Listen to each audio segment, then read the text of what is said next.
Should we explain what? The elephant in the room. What?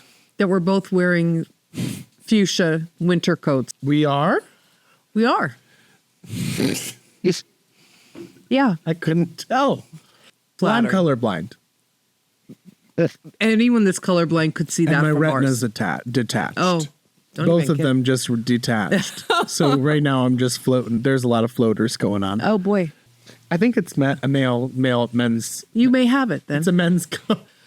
The color might get you, but I love this. I love that because I have long Do you like arms. it? Do you like it off the shoulder? I do. One shoulder, off one shoulder.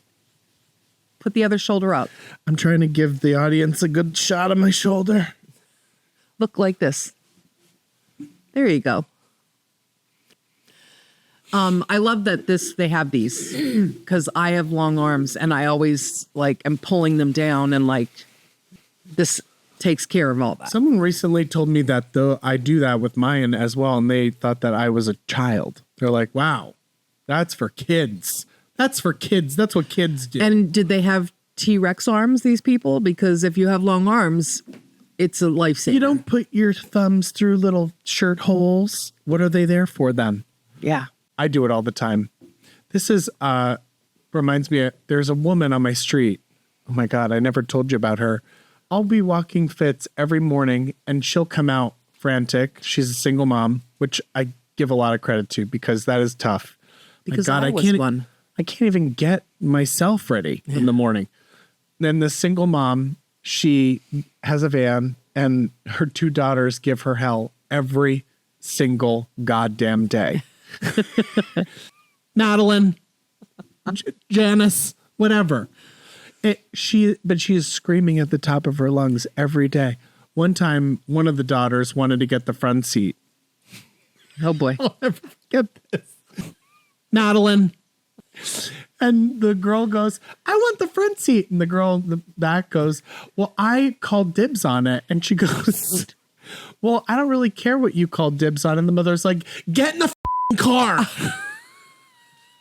As a Clearly mother, late, that's late for work. Yeah. Didn't care. It was so odd. It was so loud for 6:45 in the morning.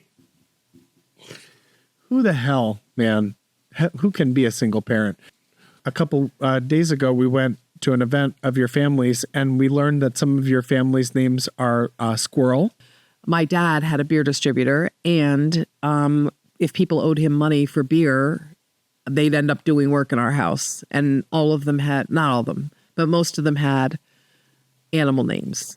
Rabbit, squirrel, beaver. Beaver did most of the work in our upstairs. Goober. Gooby. Yeah. Willow. Right? There's a Willow. No, there was no Willow. Oh, I thought Willow did the electrical in the kitchen. Wallow. Yeah. Yeah. That was the only one that was probably licensed that was ever in our and insured. house. Yeah. Yeah.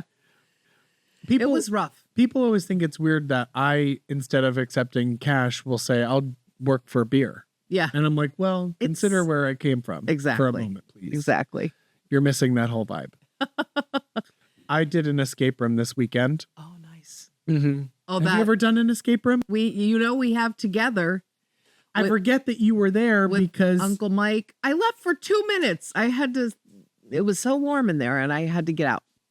John, were you in the escape room with us? Oh, you were. John got us out. We all know that Uncle Mike got us out. So that was my first experience with one, and it was a pirate. Was it a pirate ship? Yeah. Oh my God. So let me tell you about my event. So we did an escape room, and I brought in a box of my own to plant in the escape room. And it wasn't just any box. It's like makeup box kind of thing. The kit and caboodle. Yeah. Let's call it that. A kit and caboodle. And I planted it on one of the clues. And when somebody opened it up, there was this paper that I had rolled up with all these codes on it. And it was good. It was a great reaction because nobody discredited it. They didn't immediately get the value to it, but they're like, this is interesting. And they really thought it was part And of they the thought gig. it was a part of the game. And then halfway through, I couldn't because someone picked up the box as if it were a clue that would help solve a puzzle, and I lost it. Yeah. They're like, well, then this must make sense. They start unrolling scrolls and you're like, And all I right. was like, no, I brought that. That was the best. I'm like, is this door locked? Because I'm leaving. And I just go out. And that's how I get out. To get the hell out. I'm not good at like that kind of analytical thinking. Like, are you done with that story? Because I'm giving a sofa away and I've had it on my porch for a couple days and I put it on Marketplace and got like 12 people like, what's the size? Who's the manufacturer? I go, it's free. Like, you don't need to know all that stuff.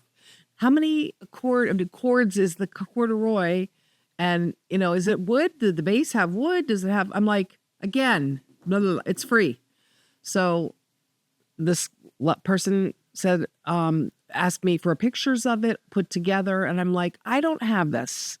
And she goes, well, I don't want to drive there and it not fit in my car. Can you tell me how long it is? I go, no, I can't. And I said, it sounds like this isn't for you. And then I went to bed and my husband got up to get a drink or something. He's sitting in our front den and he hears a car pull up because I had given her the address. 2 a.m. 2 a.m. Pulls up. He hears the car and then he looks out and there's people running to the front porch, loading a sofa into their car at 2 a.m. I wonder sometimes why I'm so restless at night, why I can't fall asleep for more than an hour. And it's because people are doing ill will to my family at all hours of the night. No, but they came and loaded it up at 2. And then I texted her in the morning. I'm like, you got the sofa? And she's like, I just love it. Thank you so much. And I'm like, okay. Don't do that in the future because someone's going to shoot you. Oh my God. And then I got the gun. I know. And now she's in the backyard. I just mean if she ever did that again and it was a heavy populated, there's room here, people aren't right on top of us. And you see somebody walking up to someone's porch at 2 a.m. Yeah. That's never a good scenario. Right. I know you wanted the couch, but you could have waited till even 6 a.m. when the sun was up. It makes me want to drink. It makes me want to drink a lot of beer. I was told by one of your family friends, one of the people that used to do work for your family, That worked for my dad. that I wasn't a real Kern. Yes. Now, what would qualify me as a real Kern? I don't know. Well, Is there a beer quota that I missed drinking? it's a DNA test and genes that have to be identified. Oh, yeah. The bartender, where we were, they were like, I just wanted you to know that this group has gotten pretty riled up over the last hour. I'm like, well, we came in sober. Yeah. And now an hour later, we've had 7 drinks. So we're all good now. I will say a lot of my memories growing up were at events like that or clam bakes or one time my grandma had a party and we were playing, but the boys were playing baseball with a tin can that was still jagged on the top, probably the lid still attached, and they were hitting it and they hit my brother Michael in the nose and he has nosebleeds to this day. It cut some mini artery in his nose. There was never an almost trip to the emergency room after one of those things, But my grandmother would make the best cake. She had this chocolate peanut butter cake she made and not just a cake. It would be in something that you would find in I don't know, the Naval Academy when they bake their cakes. It's huge. We talked about the elections. Every event has to have a temperature taker. And once he put that out there, everybody's like, oh, and it didn't entitled, stop anybody from talking negatively about Democrats. Yeah. Everyone's entitled to their opinion. Yeah. My opinion is that this is over.